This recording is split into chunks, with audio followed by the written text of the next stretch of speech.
à travers laquelle l'hébergement, la protection et l'encadrement vont recevoir de l'Orpea à travers les bienfaiteurs et les éducateurs du système. Nous voyons que ta charité n'a point de bon et que tu ne fais assertion de personne.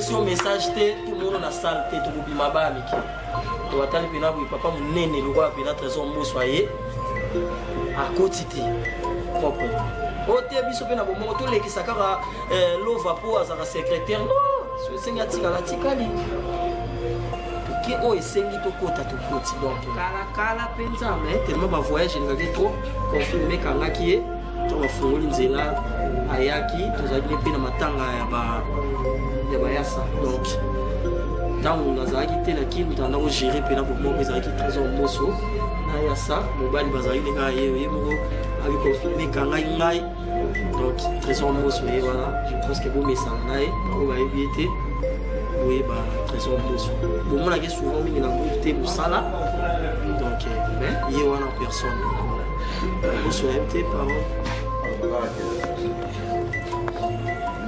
nazali dans 8 mois temps à mon année mais yango expliqué yango bande musu baye esali bien tokolisaka bolingo mingi na tokolisa bolingo yango nde esa la force na biso donc message mais mingi père moko tosangani oui mais torespecte mon geste barrière esala moi caché esala biso dene tovandi mpe lomabi makasi tolobi na biso nyonso mais torespecte mon geste barrière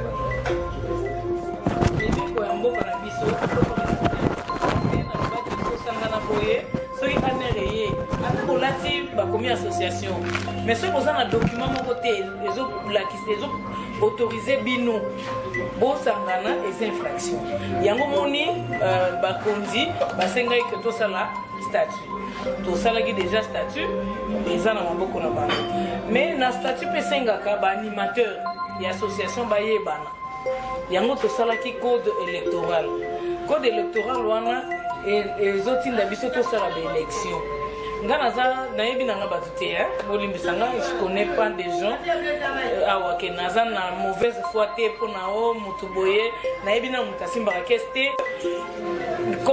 to respecter ndenge loi lobby pona ba asbel autre bengi ba association na biso loi lobby na composition il faut tous na au moins 5 membres ba boyebi sikoyo et lobby peut conseil d'administration ndenge to lobby bato neto basimbaka caisse bato ba dirigeaka na voilà bato ba dirigeaka to bengi bango na conseil d'administration comité de gestion ndenge to lobaki bato esengi basimbi caisse basimbi makambo tali finance sikoyo pona eloko kende musika ezala malamu tolingaka vraiment te ne bandeli kaka bo désordre ezala yango bomoni que natie bar un peu pour donner votre monsieur élection à ouais là ça la banque et il faut remplacer ces dollars et il faut remplacer Moutasimba caisse il faut remplacer chargé de discipline oui mais ba critères ezali bien définis au étali mututé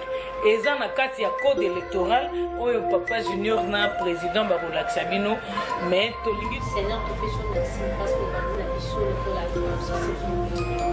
merci parce que assister biso ba idée par la politique et nous tout tu dois pas tu esika et fond la vidéo na biso to ko pe ko salela to tiki moment o to tikali na mo na maboko assister biso tambola na biso par la tika ete bisika eloko ebimeli papa ozongisa ya mingi bala mosusu ekoya seigneur dieu akoka na kotindela biso mosuku tosuna bana bazali merci parce que bandi na biso zala nzambe mobataka mokenge na kombo ya yesu kristo amen pardon nabosanaki elomo ndeko na bino mpe lova aparticipaki mpe azwi mpe biloko mosusu abakisaki donc elobi te ke ndika biloko eyaka wana ka ewana tokinda otika non yo po kozala nango ye pa nango boki opesani bilamba nga mpe naokangisa biso ezala wana na bakisa wana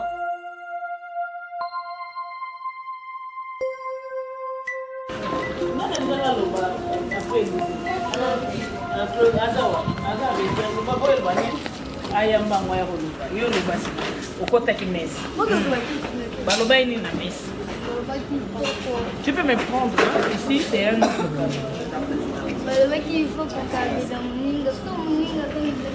Monsieur Bomoko, je pense que Nazaraki a déjà avant, non? On a signalé tout ça descente les 13. C'est pour cela tout raisonnable qui toya ko pesa moya mukieka tout ça na ko na bana na biso parce que bit na biso eza bango. Donc c'est pour cela moni lelo équipe au mona nganga moko mère azate hein. Lelo a été abai na okuta peut-être yo mo. Donc yo mo itu ina bandeko a disposer temps na bango. Moi bilamba ola tizana na moi ba ji e go sala ka ya mukio tout ça nango et on te préféré to kabulanga mon père za orphelin du père et du mère. Donc je pense que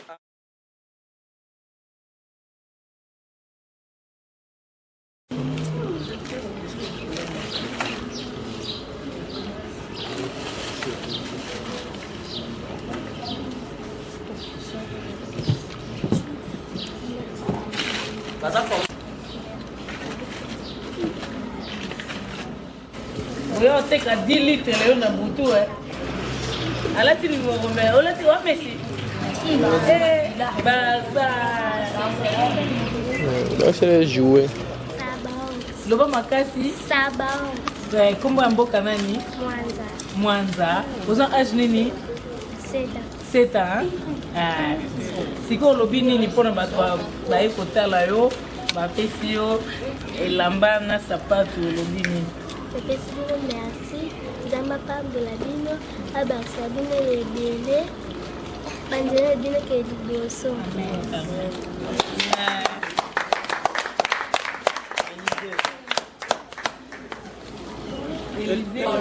Oza âge nini? 8 ans. Otangaka? Wapi? EP5 nini? Lisala.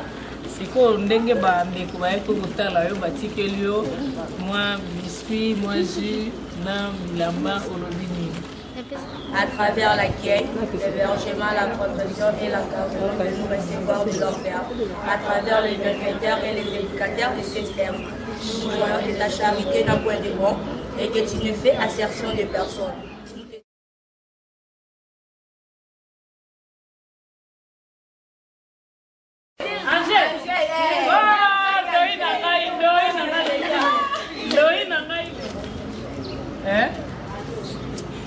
Nota la photo, yo si vous mettez dans l'isolo à biloko. Maman, passez le numéro. Si vous yo biloko, kangel batukanga, ba numéro.